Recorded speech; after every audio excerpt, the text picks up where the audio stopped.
Salut, c'est Marion Denis et vous écoutez Jeune et Brillant.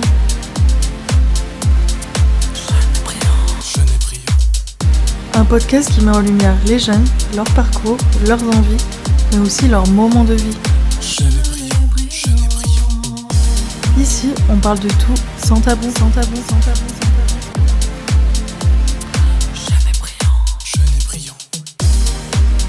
Ce podcast est en partenariat avec le média MCE.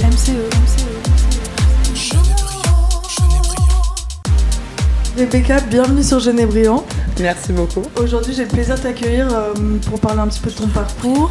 Donc toi, tu as étudié à la fois en Italie et en France. Tout à fait. Tu vas nous raconter un peu ton expérience et on va se concentrer un petit peu sur les différences qu'il y a entre le système éducatif en France et en Italie. Et notamment sur le cursus supérieur. Bien sûr. Est-ce que tu peux te présenter rapidement ? Bien sûr. Alors, bonjour à tout le monde. Merci Marion pour cette invitation. Je suis Rebecca, j'ai 24 ans, je suis italienne et j'habite en France depuis 2 ans et demi. Donc, j'ai déménagé en France pour mes études, que j'ai terminées il y a environ un mois. Ah et ouais, là, c'est tout neuf. Ouais, c'est tout neuf, ouais. Je n'ai pas encore fait la célébration finale, donc on peut dire que je suis diplômée pour l'instant. Félicitations. Merci beaucoup. Et actuellement, je travaille en tant qu'attachée de presse dans le domaine de la culture. Ok, voilà, trop bien. Petite présentation. Du coup, t'es arrivée quand en France ? Alors, je suis arrivée en France en 2021 en tant que jeune fille au pair, parce que suite à ma licence, je n'avais pas les idées très claires sur quoi faire de ma vie, quelles études, si continuer même les études. Mais je voulais apprendre le français un peu mieux, quand même améliorer mon niveau. Et donc, j'ai décidé de venir en France, comme jeune fille au pair dans une famille qui habitait à Meaux, donc pas loin de Paris, et je suis restée là-bas 6 mois. Et là-bas, j'ai appris que je voulais effectivement continuer mes études à Paris. Voilà pourquoi après j'ai déménagé à Paris effectivement en août 2021, oui. Donc ça fait 2 ans et demi, ouais, environ, okay. Plus ou moins, ouais. Du coup, tu as fait ta licence en Italie, c'est ça ? Tout à fait. Et après ton master en France, comment tu as vécu la transition un peu entre les deux ? C'était dur, mais très positif, je trouve, parce que on peut dire que déjà, il y a des grosses différences au niveau d'apprentissage entre l'Italie et la France en termes d'études supérieures, parce que ça, c'est le seul dont j'ai eu l'expérience, mais selon mon point de vue, oui, c'est vrai qu'il y a un apprentissage très différent, parce qu'en Italie, c'est très apprentissage par cœur. Donc on est là avec des livres énormes, 500 pages de livres à devoir les apprendre par cœur pour un examen oral. Donc c'est vraiment très très dur. Alors que ici en France, c'est vrai que c'est pas bien de le dire, mais moi j'ai trouvé que c'était un peu plus facile selon mon point de vue parce que c'était un apprentissage un peu plus professionnalisant, je trouve, et même c'était vraiment avec les notes de cours, donc une participation aussi en cours avec des exposés, etc. C'est qu'en Italie en licence, c'était pas du tout le cas. Et c'est quelque chose qu'au début, ça m'effrayait un peu, parce que pour nous, c'était pas du tout le cas de faire des exposés devant la classe ou présenter des PowerPoint. Pour nous, c'était moi et des Italiens qui étaient en cours avec moi, évidemment. Ah, il y avait des Italiens avec toi ? Oui, on était à 4 Italiens dans mon master, donc on était une petite équipe d'Italiens, on travaillait ensemble, on essayait un peu de comprendre nous tous, parce qu'on était tous dans la même situation. Et au début, c'était un peu effrayant, parce qu'on se disait « Waouh, il faut qu'on apprenne tout par cœur, ça va être horrible ». Alors qu'en vrai, au final, c'était beaucoup plus simple et au final, ça nous a permis vraiment d'apprendre beaucoup plus de ce qu'on apprend en Italie, en fait, je trouve, personnellement. Okay. Après, c'est mon point de vue. Mais voilà. Et tu as pu faire des stages, du coup ? Lors de mon master, oui, tout à fait. J'ai fait un stage de 6 mois, à partir de janvier 2024 jusqu'à juillet 2024, dans la même entreprise dont je travaille maintenant. Donc, okay. Voilà, j'étais embauchée lors de mon stage. Et c'est un stage très enrichissant. Et c'est une possibilité, à mon avis, géniale, c'est de pouvoir faire un stage lors des études parce que ça permet vraiment d'apprendre sur le terrain et de comprendre aussi le type de profession qu'on aimerait bien faire dans notre futur. Surtout quand on faisait des études comme les langues étrangères, comme dans mon cas, par exemple, où effectivement on a vraiment plein de possibilités suite à nos études. Et donc, il faut vraiment qu'on apprend au niveau professionnel qu'est-ce que nous aimerions faire. Si on aime bien faire, je sais pas, c'est être professeur, etc., c'est autre chose. Mais si on veut se lancer dans le privé ou dans l'institutionnel, etc., il faut quand même comprendre un peu de quoi on parle, parce qu'on n'a pas ce type d'apprentissage à l'école. Du coup, tu n'avais jamais fait de stage avant ce stage de master ? Ça te faisait pas peur ? Un petit peu. Après, c'est vrai que l'insertion professionnelle, c'est quelque chose qui m'a toujours fait un peu peur, je pense, dans mon parcours, parce que, comme je disais, en ayant fait des études de langue étrangère, c'est vrai que c'était très compliqué de comprendre qu'est-ce que je voulais faire de ma vie en fait, parce que c'était tout et rien, c'était la littérature à côté des institutions et moi j'étudiais le japonais, donc au début c'était un mode ouais je vais aller au Japon, mais au final c'était très compliqué pour moi de comprendre ça et donc penser à quel type de travail faire de ma vie c'était quelque chose de très effrayant pour moi et grâce au stage effectivement heureusement que j'ai eu la possibilité de faire un stage, j'ai compris un peu quelles sont vraiment mes passions au niveau professionnel et c'est quelque chose qui m'a vraiment permis d'apprendre beaucoup sur moi et sur le travail en général, je pense. Ok. Désolée. Et du coup, ton stage, est-ce que là, toi tu travailles dans la culture maintenant ? Tout à fait. Est-ce que tu as cherché un stage dans la culture ou est-ce que c'est un peu tombé par hasard ? Alors d'un côté oui, d'un côté c'est un peu tombé par hasard, je pense c'est un peu les deux, parce que la culture et l'art en particulier c'est quelque chose qui m'a toujours intéressée un peu au dehors de mon parcours académique on peut dire, donc c'est quelque chose que j'ai toujours un peu cultivé au niveau personnel. Mais c'est vrai que la presse dont je travaille actuellement avec, c'est quelque chose que je connaissais pas forcément, et surtout au niveau français, parce qu'en tant qu'italienne, si déjà je connaissais pas forcément beaucoup sur la presse italienne, alors celle française c'était autre chose. mais en fait, en tombant sur l'annonce, je me suis dit, waouh, il y a des choses que je pourrais vraiment aimer, qui pourraient m'intéresser, dont l'apprentissage pourrait me servir aussi pour mon avenir. N'importe quel sera mon avenir, si c'est juste une expérience, un stage de 6 mois et après je vais faire autre chose complètement. Mais le fait que j'ai affaire avec la culture, avec l'art en général, c'est quelque chose que voilà, m'intéressait beaucoup. Donc je pense que c'est pour ça aussi que cette annonce a particulièrement retenu mon attention. C'était un peu ça, je pense. Ok. Et tu te vois continuer là-dedans ? Ouais, pour l'instant, oui. Je pense que... Alors déjà, j'ai compris que les institutions dont je viens en master affaires européennes, les institutions, c'est pas du tout ma came. Donc j'ai compris déjà ça. Et l'art, par contre, oui. Donc, je pense que pendant un long moment, je vais me concentrer sur ça. Le temps aussi d'apprendre bien le travail, parce que je viens d'arriver, donc je viens de commencer, tout est nouveau. Ouais. Le temps d'avoir un peu d'expérience dans le domaine et de comprendre un peu plus, effectivement, si j'aime vraiment ce domaine ou pas. Et après, on verra. Mais pour l'instant, ça me va comme ça. Ok. Et tu disais tout à l'heure, du coup, qu'en Italie, les cours étaient très magistraux. Oui. Et en faisant mes petites recherches aussi, je me suis rendu compte qu'il y avait une différence entre l'Italie et la France d'admission. Oui. Pour certaines écoles, il y a plus de concours qu'ici. Tout à fait. Toi, oui. tu l'as ressenti ? Alors oui, c'est vrai que après, voilà. Alors moi, déjà, on commence par le fait que tout d'abord, j'aurais bien aimé faire des études d'orthophoniste. Quand j'ai fini mon lycée, j'étais non, je vais faire orthophoniste. Mais voilà pourquoi je suis tombée sur ça. Pour rentrer dans la faculté d'orthophoniste, je pense que c'est dit comme ça, je sais pas. Il faisait faire un test qui était très très compliqué, lié à la science, à la chimie. Enfin, c'était un test vraiment terrible pour lequel j'ai essayé de me préparer, mais que j'ai évidemment pas passé. Voilà pourquoi j'ai rebondi sur les langues, qui était un peu le domaine de mon lycée, voilà, de mon bac. Mais c'est vrai que pour l'Italie, c'est très compliqué des fois de rentrer dans certaines facs parce qu'elles ont le numéro fermé, comme on l'appelle en Italie. Donc, c'est des facs où il faut vraiment faire des tests très compliqués sur des domaines assez spécifiques. Donc, c'est pas des tests vraiment de culture générale, c'est vraiment des tests spécifiques au niveau scientifique, etc. Donc, effectivement, si t'as un bac un peu plus général, etc., c'est très compliqué de pouvoir passer. Moi, je l'ai vu, j'avais un bac dans les langues. Et le test scientifique, c'était pas du tout pour moi. C'était vraiment quelque chose que je comprenais pas. Et c'est vrai que c'est pas bien d'un côté parce que ça pourrait aussi retenir les gens du fait de dire non, je vais pas continuer mes études parce que ce type de faculté n'est pas accessible en fait. C'est qu'il y a quelque chose qui est vraiment dommage, je trouve. Alors qu'ici en France, j'ai eu un peu de difficultés en tant qu'étrangère parce que justement je devais prouver mon niveau de langue, etc. Donc c'est qui est normal. Pour rentrer à la fac, tu devais prouver ton... Tout à fait. Pour ma fac, je devais prouver mon niveau de langue française, de langue anglaise et le fait d'avoir fait au moins une expérience de travail à l'étranger parce que c'était un peu demandé dans la fac que j'ai choisie. Mais sinon, le reste, c'était pas de test d'admission. Il y avait un petit entretien au début, mais juste pour échanger un petit peu, pour voir notre motivation. Mais sinon, c'était pas vraiment un test écrit dans une grosse salle avec 500 personnes qui sont en train de faire le même test, qui paniquent.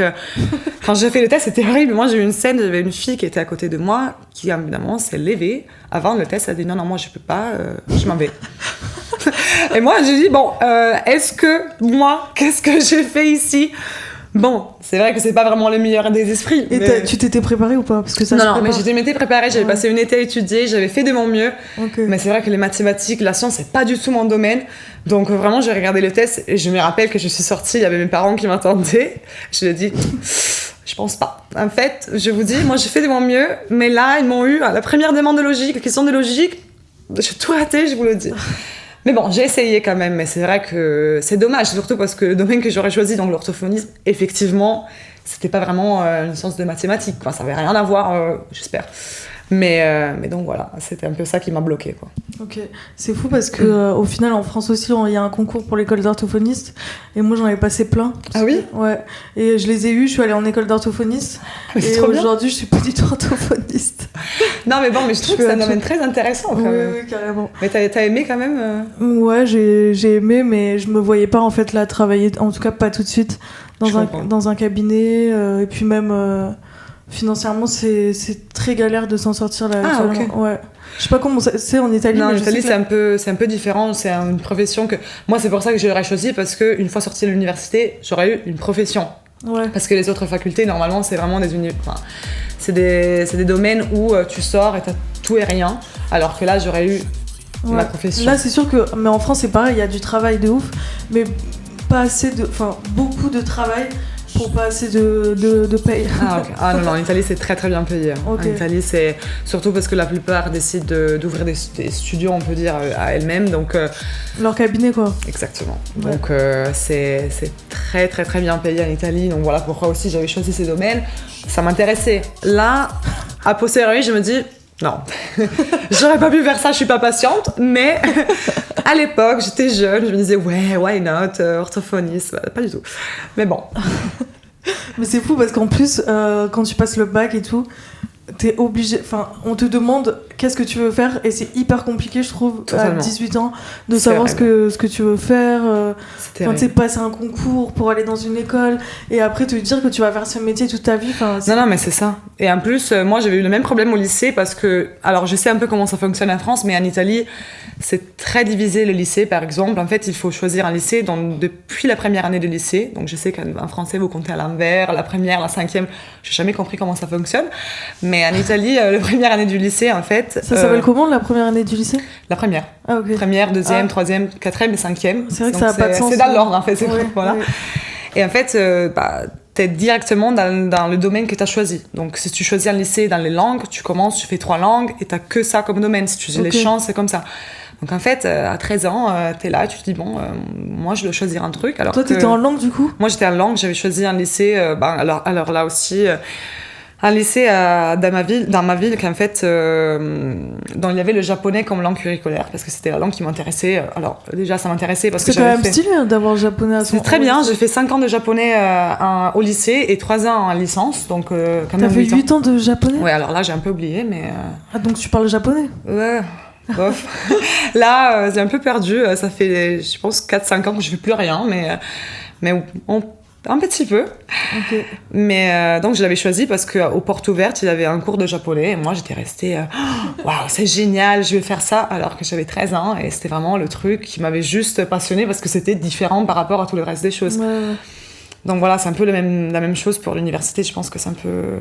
Et t'as pas postulé à des postes qui demandaient de parler japonais? J'avais essayé au tout début, quand je n'avais pas encore choisi mon master d'ailleurs, mais après je m'étais dit...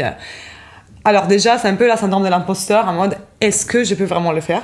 Parce que c'est une langue tellement différente que, oui, j'ai appris, mais bon, effectivement, j'irai avec les Japonais, etc.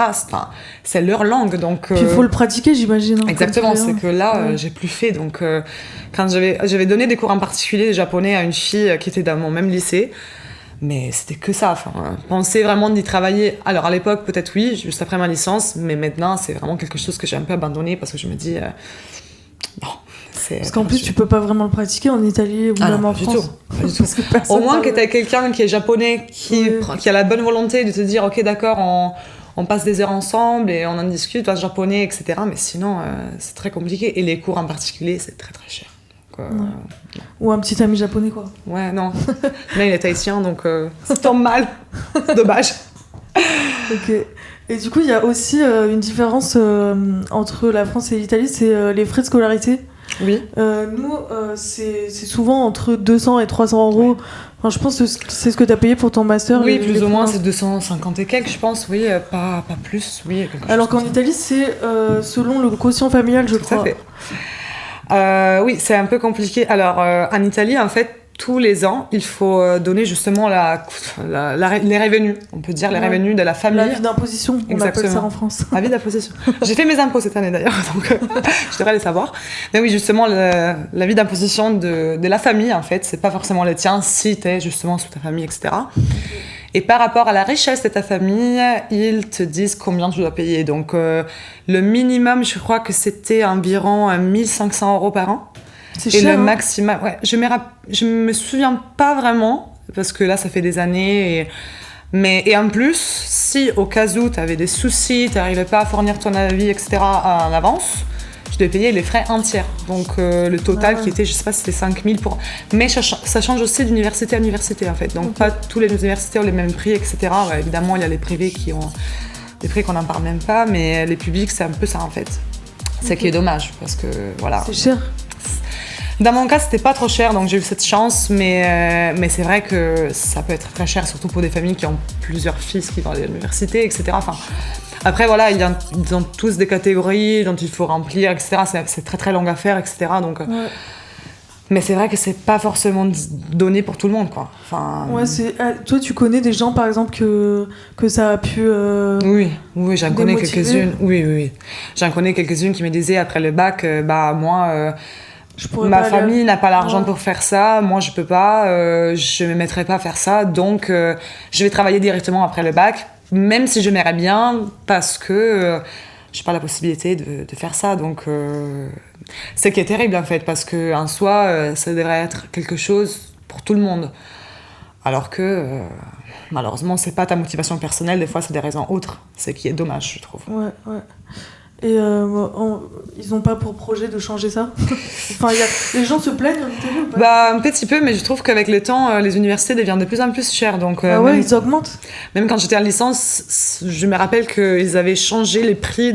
Chaque année, ils avaient augmenté, je pense, c'était 10 euros, mais quand même, avec le temps, ça fait beaucoup, quoi.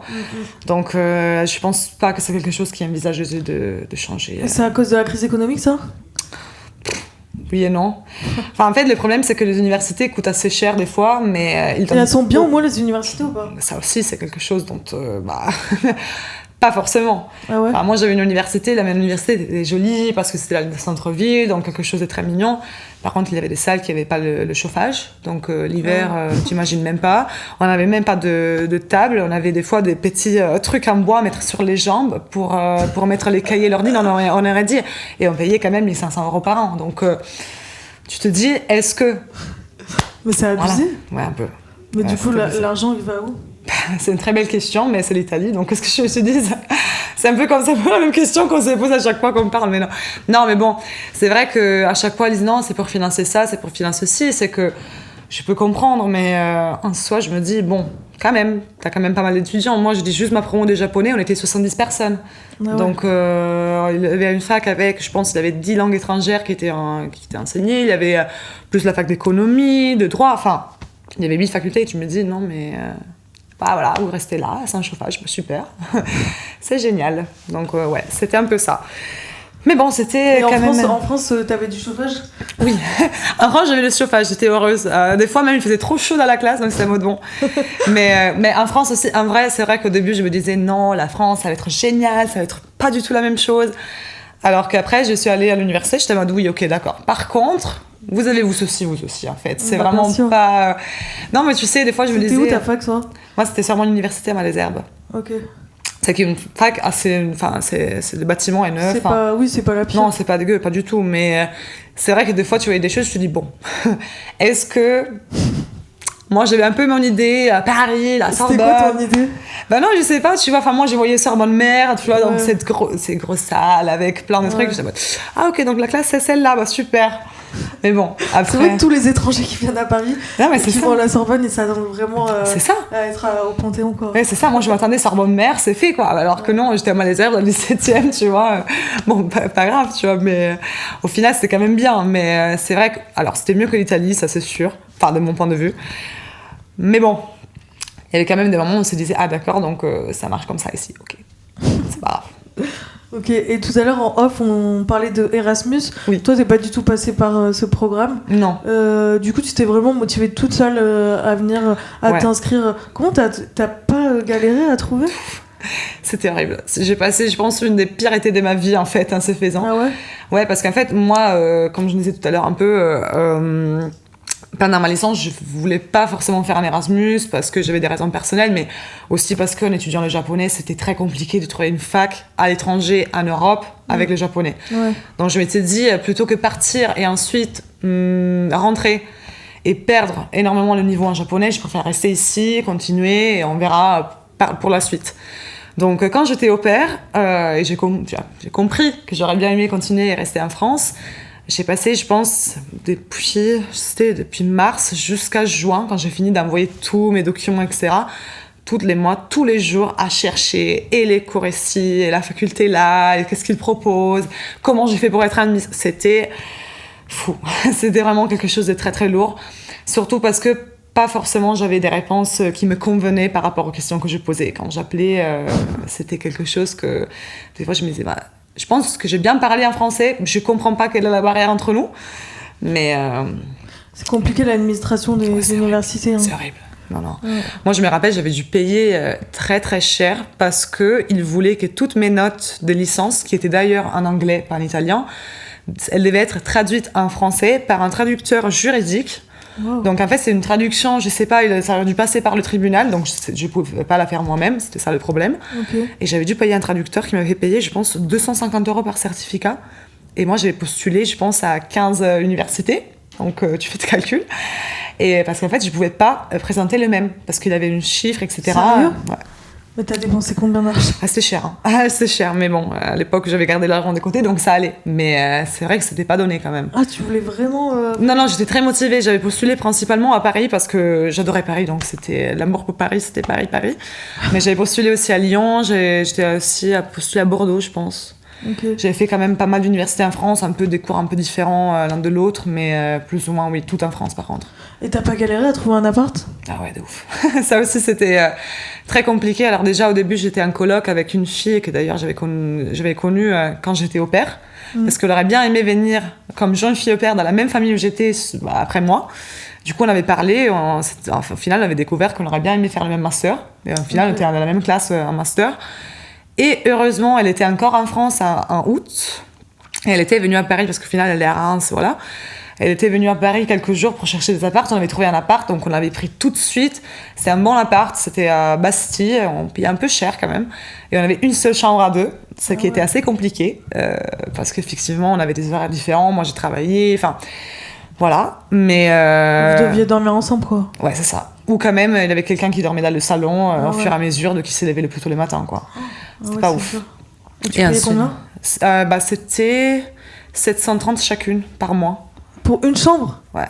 Ah ouais. C'était un appartement C'était 30 mètres carrés, avec une seule chambre, par contre. 30 mètres carrés ? Ouais. 1500 €? Ouais, c'était ça. Je te le cache pas que le deuxième appartement que j'ai eu, c'était un studio dans le 5e arrondissement, entre Saint-Cyr-de-Menton et Gobelin, et c'était 720 € pour 13 mètres carrés. Ah ouais.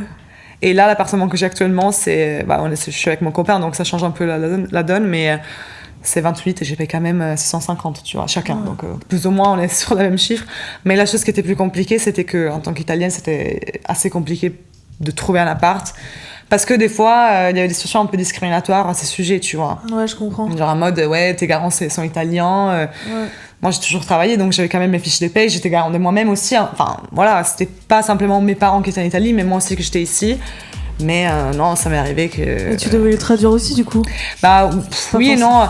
Enfin, j'essaye toujours de rencontrer les propriétaires pour essayer de lui expliquer la situation et les rassurer sur le fait que oui, c'est vrai que mes parents sont en Italie, etc. Mais moi aussi, je travaille, je suis à l'université, enfin, voilà. Mais ça m'est arrivé une fois qu'un monsieur, j'ai visité un appartement en plus terrible, qui coûtait très très cher, qui m'avait dit ouais, si cela vous intéresse, vous m'écrivez un petit message ce soir en me disant je suis italienne. J'ai dit monsieur pardon, je comprends pas. Mais ça existe, ouais, il y a beaucoup. C'est terrible, hein. Enfin, bref. Genre, il y a même des annonces sur Le Bon Coin d'hommes qui louent leur chambre gratuitement, Oui. juste pour les femmes, genre. Oui, bien sûr. Gratuitement. À horrible. quel prix, par contre? Parce que c'est gratuitement, bon, ça... Horrible. Non. Enfin, bref. Du coup, en fait, t'es resté à Paris parce que t'as trouvé un copain à Paris. Bah oui et non, en vrai, parce que c'était l'université, c'était ça aussi, en vrai. On le cache pas. En plus, on s'est connus au travail, donc c'était très, très drôle. Mais oui, en fait, en vrai, avec lui, l'idée, c'est de partir, d'un moment, tu vois. Donc, rester un peu de temps à Paris, le temps de faire mon expérience au travail suite à mes études, parce que j'ai besoin un peu comment dire, d'être rassurée au niveau professionnel, de me dire, OK, là, je sais faire un job, c'est done, c'est fait. Mais après, vous voulez partir? Ouais. Partir où? On sait pas encore où, alors tout de suite. Je pense que sûrement on va faire un petit voyage à Tahiti chez lui, parce qu'il est d'origine tahitienne, donc sûrement un petit voyage à Tahiti, quand même, quelques mois de repos. Okay. Et non, mais ensuite, je pense qu'on va aller. On n'a pas vraiment discuté de ça, mais je pense vers le Canada ou Australie ou Nouvelle-Zélande, c'est pas encore dit, on sait pas non plus quand on va y aller, c'est à voir. Mais juste tu dois pas rester trop longtemps, quoi. Pas forcément. Okay. Après, ça dépend aussi de la situation, etc. Et voilà, en n'ayant pas encore discuté de dans combien de temps, etc., c'est quelque chose qu'on verra un peu.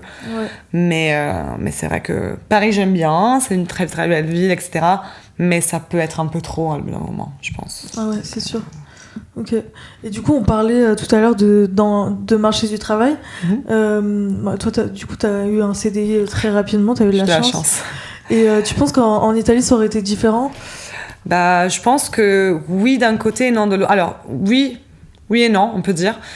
Oui, parce que déjà en Italie, par exemple, comme on disait tout à l'heure, on ne fait pas de stage lors de notre parcours universitaire, donc ce qui est dommage parce qu'on n'apprend pas. Par contre, en Italie, ils ont fait un petit truc qui s'appelle les stages extracurriculaires. Donc, c'est des stages que tu fais pas lors de tes études, mais ensuite. Et c'est des moyens que les entreprises peuvent utiliser pour essayer d'embaucher des gens et les payer moins. En fait, c'est très simple, parce que tu es payé 500 € par mois. Ah ouais. Mais tu travailles comme quelqu'un qui était vraiment embauché. Et tu es diplômé? Exactement. Donc, tu les fais suite à tes études, parce que tu as besoin d'expérience quand même pour avoir un vrai job. Sauf que tu es payé 500 € et c'est renouvelable jusqu'à 3 ans, en fait. Oh. Donc, tu peux faire 3 ans total de stage. Si je ne me trompe pas, j'ai des amis qui ont fait ça, donc elle m'avait dit que c'était ça. Et du coup, franchement, c'est quelque chose qui n'est pas forcément ouf, on peut dire, parce que c'est vrai que c'est un peu de l'esclavage, on peut dire ça. Mais donc... 3 ans, c'est énorme. Ouais. Et en plus, je pense que c'est pas forcément dans la même entreprise. Je pense que tu peux faire 3 contrats. Je sais pas vraiment comment ça marche, mais je sais que ça dure longtemps quand même. Je veux pas dire de bêtises parce que voilà, je me suis pas énormément renseignée parce que c'était quelque chose que je voulais vraiment éviter dans ma vie. Mais je sais que c'est comme ça et je connais des gens qui ont fait ça parce qu'elles trouvaient pas de travail, un CDI, etc. Et donc elles avaient besoin quand même après leur master de travailler, quoi. Et pour éviter de ne pas rester à la maison, etc., ils se sont dit, ok, on fait ça, et voilà. Donc déjà, ça, c'est une grosse différence, je pense, par rapport à la France, parce que en France, les stages, normalement, c'est lors des études. Déjà, il y a pas mal d'entreprises qui n'acceptent pas des stages sans la convention universitaire, ce qui est très important aussi, parce que voilà. Et aussi, le fait que lors des stages, c'est vraiment des stages très professionnalisants. Donc, en fait, lors des stages, tu apprends à travailler. Ouais. En Italie, les stages curriculaires, j'ai des amis qui les ont fait aussi. Donc, c'est pour ça, c'était vraiment... t'es là, tu fais les photocopies, tu restes là, tu regardes. Genre vraiment le stéréotype du stagiaire, c'est quoi. Ça. En fait, il y a vraiment 2 antipodes. Genre, d'un côté, t'as les gens qui sont là, qui doivent travailler comme des fous alors qu'ils sont des stagiaires, etc. Et de l'autre, t'as des gens qui sont vraiment menés à rien. Ils sont là juste parce qu'ils ont besoin d'avoir quelqu'un qui lui fasse les travaux qu'ils ont pas envie de faire. Donc déjà, il y a ça. Et je pense que oui, suite à si j'aurais fait mon master en Italie, je pense que la suite, ça aurait pu être très différente. Déjà parce que je trouve que le travail que je fais maintenant, c'est quelque chose que Bergame, par exemple, dans ma ville, j'aurais pas forcément pu faire. Ouais. Parce que niveau culturel, il n'a pas vraiment la même dynamique qu'à Paris. C'est une ville qui a combien d'habitants à peu près? Je sais pas du tout te dire, mais c'est vraiment moi, j'ai tout laissé partir. Non, je sais pas vraiment, tu sais. Je n'ai aucune idée. C'est pas énorme quand même comme ville. Je pense que par rapport à Paris, ça fait vraiment... c'est un arrondissement, quoi. Ouais, okay, c'est vraiment petit, quoi. Mais en termes de culture, il n'y a pas énormément de possibilités, tu vois. Enfin, oui, il y a des choses qui sont intéressantes, il y a quelques galeries d'art, ok, il y a des musées, mais deux, trois.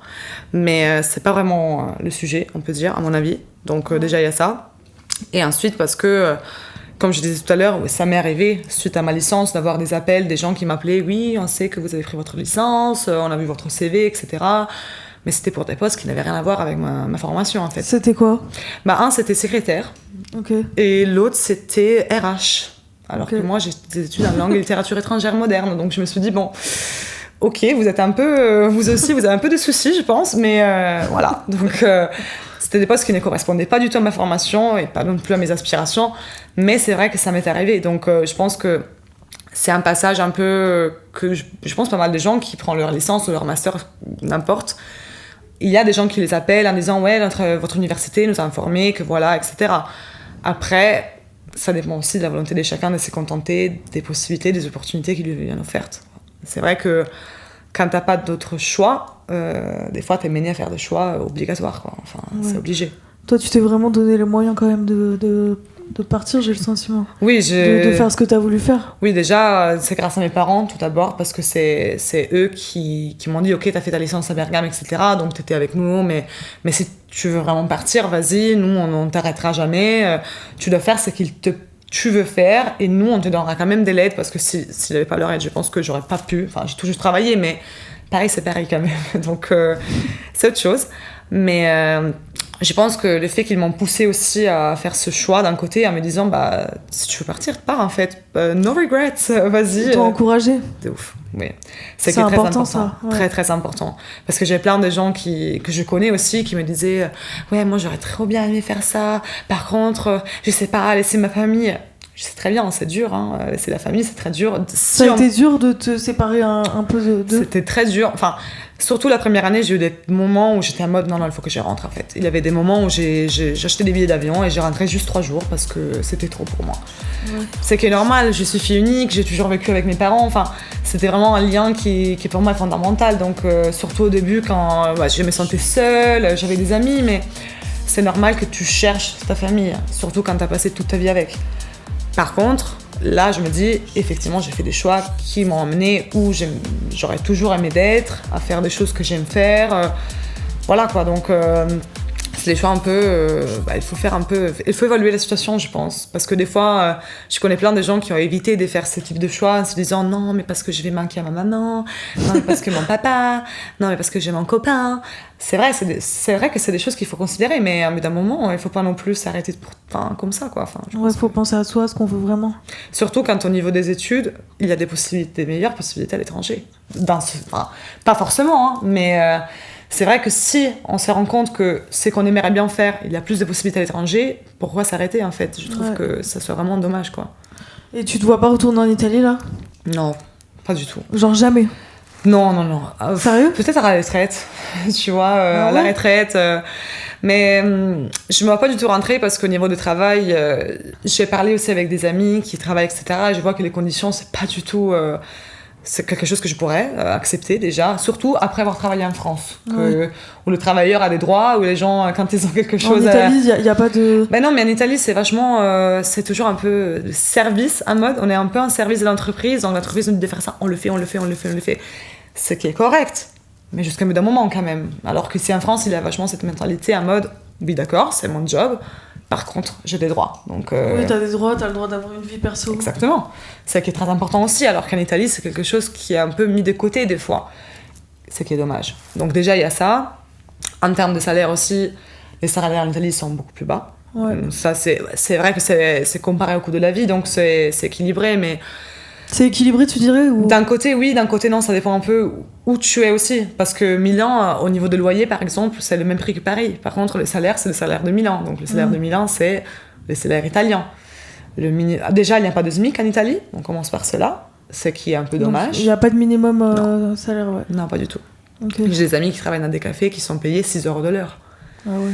Tu comprends que c'est pas forcément le mieux, quoi. Mais comment ils font pour vivre? C'est des étudiantes, donc c'est des jobs étudiantes qu'elles font juste pour avoir de l'argent. Mais moi aussi, c'est pareil, j'ai fait des jobs étudiantes, mais j'avais quand même un bon salaire qui me permettait de faire vraiment quelque chose. Ouais. Alors que là, oui, t'as un salaire, mais en soi, t'es pas vraiment capable de pouvoir faire une vie toi-même toute seule, quoi. Avoir un appartement, c'est hors de question. Enfin, donc déjà, il y a ça, au niveau des salaires, et aussi au niveau des possibilités. Je pense qu'en Italie, on parle vachement de... je sais pas comment on le dit en français, mais un peu l'escapade des cerveaux, genre les cerveaux qui s'en vont, en gros. Parce qu'il y a beaucoup d'Italiens qui décident de partir à l'étranger pour leurs études et pour leur travail, parce qu'ils se rendent compte qu'ils n'ont pas vraiment de bouche professionnelle en Italie, ce qui est dommage, mais c'est vrai, quoi. Donc c'est connu que les Italiens y partent un petit peu, ouais. C'est quelque chose, c'est un phénomène qui se développe de plus en plus. Juste hier, j'ai un ami qui est en train de faire un mémoire à ce sujet sur les personnes qui décident de partir pour étudier ou pour travailler à l'étranger. Parce que c'est vrai, les cerveaux s'en vont, quoi. Enfin, elles partent parce qu'elles se rendent compte que t'as étudié pendant 5 ans de ta vie à l'université, t'as fait vraiment des efforts, etc. T'as étudié des livres et des livres. Ouais, et au final, t'es payé 1100 € par mois, et voilà, quoi. Enfin, c'est quoi... Ça vaut pas le coup. Mais non, c'est pas vraiment des gratifications, quoi. C'est ça qui manque, quoi, je trouve. Et en tant que femme, tu dirais que dans le travail, il y a de la misogynie ? Ça, je peux pas vraiment le dire parce qu'en Italie, j'ai pas eu des grosses expériences professionnelles dans des entreprises, donc déjà il y a ça. J'ai travaillé en tant qu'hôtesse, etc. Donc c'était un job qui était d'un côté que pour les femmes, on peut dire, parce que c'était des jobs d'hôtesse et d'événementiel, donc voilà. Mais j'essaie, par via des gens que je connais, qui ont fait des entretiens, etc., que des fois il y a des petites discriminations, des choses qui ne devraient pas être faites. Après, je sais pas si en France c'est la même chose, parce que je trouve que ça peut arriver un peu partout. Mais j'ai des amis qui m'ont dit, oui, j'ai fait l'entretien, et ils m'ont demandé quelles étaient mes ambitions au niveau personnel, donc si je voulais avoir une famille, ou me marier, avoir des enfants, ou voilà, voilà, c'est des choses comme ça, tu vois, c'est qui est un peu dommage, ou des gens qui disent, non, moi je vais pas embaucher une femme parce que elle va aller sûrement un congé maternité, donc... Ouais. C'est le genre de discours qu'ils font un peu partout, quoi, je trouve. Oui. Mais en France aussi, c'est encore le cas. Enfin, je pense qu'on évolue, mais j'ai l'impression qu'il y a quand même encore pas mal d'entreprises où... Ouais, ça m'étonne pas. Moi, j'ai des amis, enfin, c'est des histoires très, très perso, mais j'ai des amis aussi qui ont eu des soucis, par exemple, parce qu'elles ont eu un enfant, etc., et que là, ils lui disent, non, il faut rentrer au travail. Enfin, c'est des choses qui vraiment, genre, même pas après 6 mois, elles doivent rentrer au travail parce que l'entreprise le demande. Ah ouais. C'est quelque chose que tu te dis, bon, ok, mais non, mais t'es freelance, donc freelance, tant pis pour toi, tu dois rentrer. Je suis désolée, mais quand même, quoi, enfin... Vous avez des arrêts maladie ou pas en Italie ? Oui, c'est plus ou moins la même chose qu'en France, je trouve. Même donc, la Sécu, c'est pareil ? Oui, c'est plus ou moins la même chose. Donc, on est pour la plupart remboursés aussi pour les choses qu'on fait, etc. Donc, plus ou moins, ça, c'est pas mal. C'est égal. Oui. Après, c'est vrai que c'est toujours le même discours. C'est pareil en France. L'idée d'aller en privé plutôt qu'en public, parce qu'en public, tu dois attendre des années pour faire des rendez-vous médicaux spécifiques. Enfin, c'est un peu ça. Ouais. Mais sinon, au niveau de santé, l'Italie est exactement comme la France, je trouve. Donc, ça, c'est pas mal. Ok. Pour finir, tu dirais, c'est quoi les points positifs, faire une petite conclusion, c'est quoi les points positifs de tes études en France par rapport en Italie ? Alors, je pense que tout d'abord, les points positifs, l'apprentissage. Je crois que j'ai appris beaucoup plus en 2 ans de master qu'en 3 ans de licence.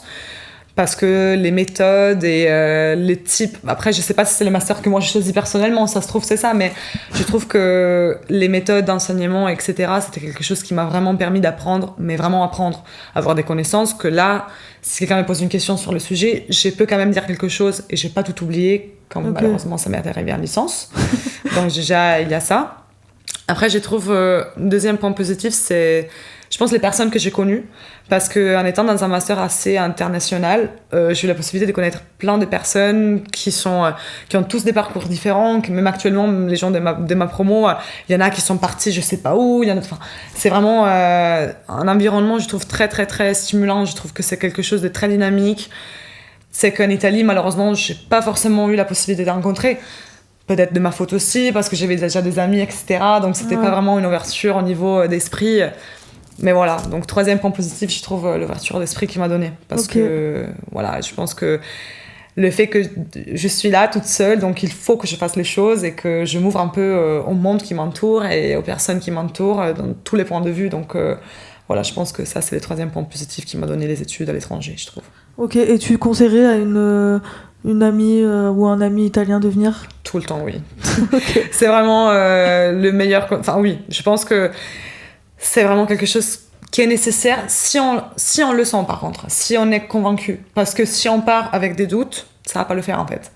Parce qu'après, on va se dire, après un moment qu'on est là, on surtout à Paris. Hein. Ah, mais à Paris, c'est compliqué. Si on n'est pas vraiment motivé, on va pas rester. Hein. Enfin, tu vas pas passer ton temps là, alors que c'est très compliqué de faire des amitiés si t'as une grosse promo au master, par exemple, ou si tu parles pas forcément bien le français, ou si...